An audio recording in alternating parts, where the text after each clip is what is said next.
Peter Hitchens is here. Peter, very good morning to you. Good morning. I mean, I'm not surprised at this latest stabbing because we've got somebody here who lives in Knightsbridge who's in the last sort of 3 months been chased down the road by a man waving a machete at her and has had her phone and her bag snatched from her at various times. So Knightsbridge is a real hotbed of crime at the moment. Well, everywhere is a potential place of crime now, for many reasons. One, the police have vanished from our sight and are not to be seen, and long ago gave up their job of patrolling on foot. So the streets became unsafe and bad people became used to the fact they could get away with doing bad things.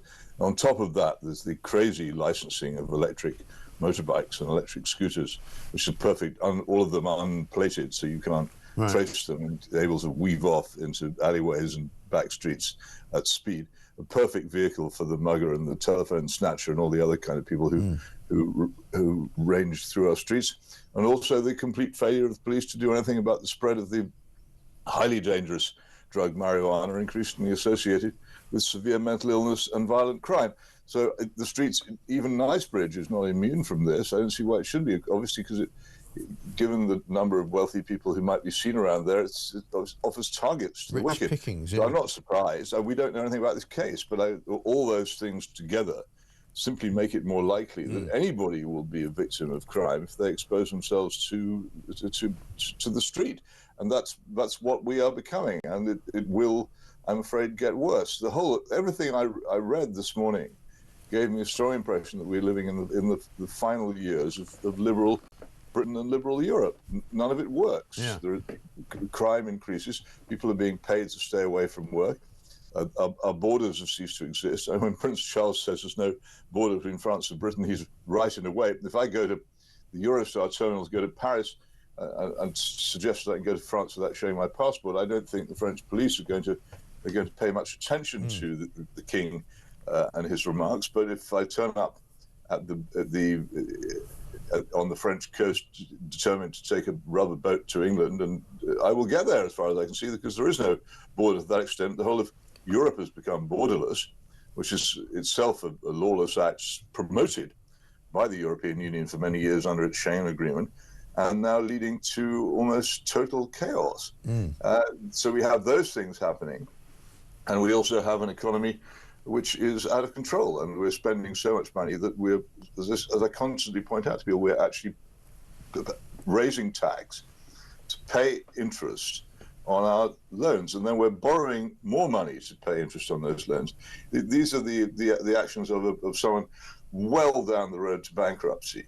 And nations aren't supposed to go bankrupt, but I'm afraid that they can do, and I think we're heading that way, and much of Europe the same direction. So I just look at it and I see, if in 30 or 40 years' time, when people are showing the films of these events, they're going to say, look at these people dancing on the edge of a volcano. They had no idea what was about to hit them. And I don't think they do. No, I don't think they do. And Kemi Badenoch yesterday described Britain as a welfare state with an economy attached. There's a piece on the front page of the Mail today saying, you know, it doesn't really pay to actually go to work under Labour. Well, and it hasn't for a long time. Whose fault is that? I mean, she was in governments which pushed us towards this position. It's been going on for many, many years now, and no one's really done anything to put a stop to it.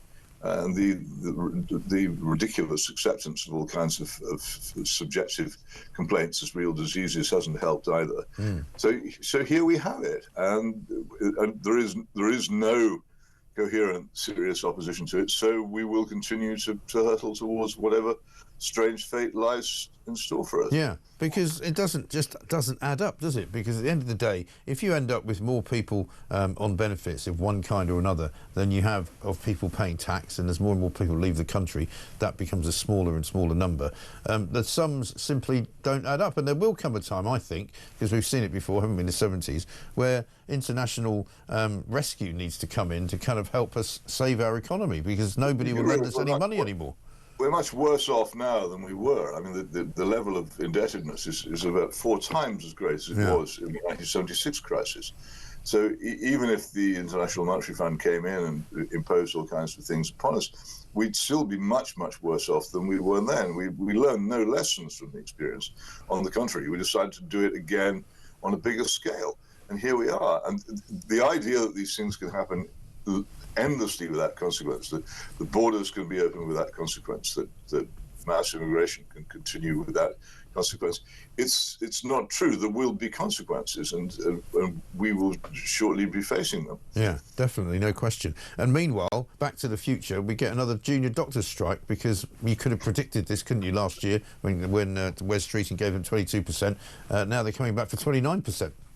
It's true. I don't understand why the basic issue here, which is that doctors should never strike, isn't made more of, either by politicians or by the NHS. Yeah. The idea that you can go into the profession of mercy and withdraw your willingness to supply mercy simply in pursuit of money is just so repulsive that I'm amazed that people can get away with making such threats. If you want to strike, don't become a doctor. Yeah. If you want to become a doctor, don't go on strike. These are very simple rules, which I thought everybody knew 20 years ago. Now they seem to have forgotten.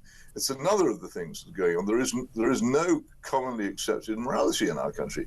You can do what you like, go where you want to go, do what you want to do with whoever you want to do it with, as the old song went, and none of it matters. It's plainly morally wrong for doctors to go on strike. They just shouldn't do it. Whatever the cause may be, it's just something they shouldn't consider. And why do we live in a society where people don't realise it? Yeah, I know. But, I mean, it was for us, wasn't it? Every Labour government gets in, and every single time it happens, the unions, even if you thought they weren't as strong as they are, end up winning and end up getting what they want and end up bringing the government down, which I imagine will be the way it goes here. Again, but you say that, but you could say the same of many Conservative governments as well. And the Heath era was a period when governments pretended to get tough, but in the end had to give in. But these are wholly different circumstances from then. Honestly, this really isn't the same. We don't have huge industrially based unions which go out on lengthy strikes, which threaten an otherwise productive economy. We don't have an otherwise productive economy apart from anything else. It's not the same thing. And then governments give into it because it's easier to give in than it is not to give in. But the real question, in my mind, is not to go over. People are entitled in a free country, for the most part, to withdraw their labour if they want more money or better conditions. It's not actually a particularly effective weapon. It's a very blunt instrument. They're entitled to it unless they work in a profession or trade where people's health and safety and lives depend upon them, in which case they can't do it. And that's absolutely that. It seems to me to be so clear in moral law that it doesn't even need to be discussed. And yet here we have doctors, for goodness sake, who are supposed to be in existence to save us from pain and danger and death, saying, oh, well, because we want more money, we're not going to do that. Well, how can we respect doctors if their attitude towards the exalted profession to which they belong is so mercenary? Yeah. I can't. And for which they volunteered to work. You know, it's not as if somebody press-ganged them into it and made them become doctors.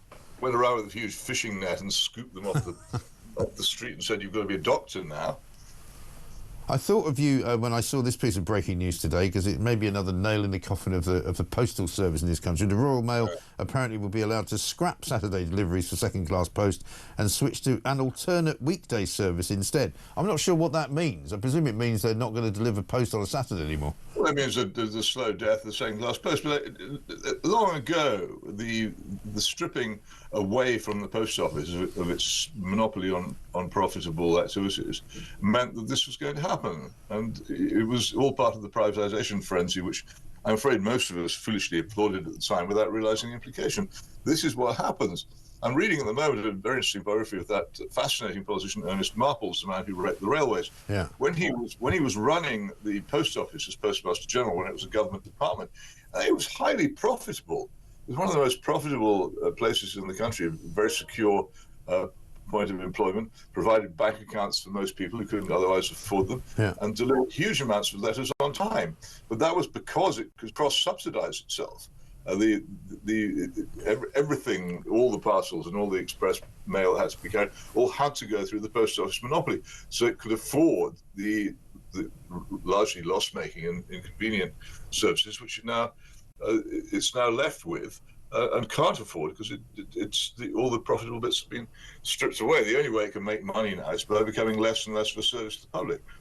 Yeah, absolutely right. An inevitable consequence of what was done. It happened all over Europe. And I think elsewhere as well. The really profitable monopoly parts were stripped away from national post offices, and now they struggle against all the other delivery firms. And what do you expect? It's amazing that we still have a postal service at all, in my view. Yeah, I mean, it really is. I mean, it's quite remarkable that we've got anything left in this country, the way it's all been sort of denuded. Well, actually, most of the times you go and look for it, it's gone. There used to be a post office down the road. You go to it, it's not there anymore. Yeah, I know.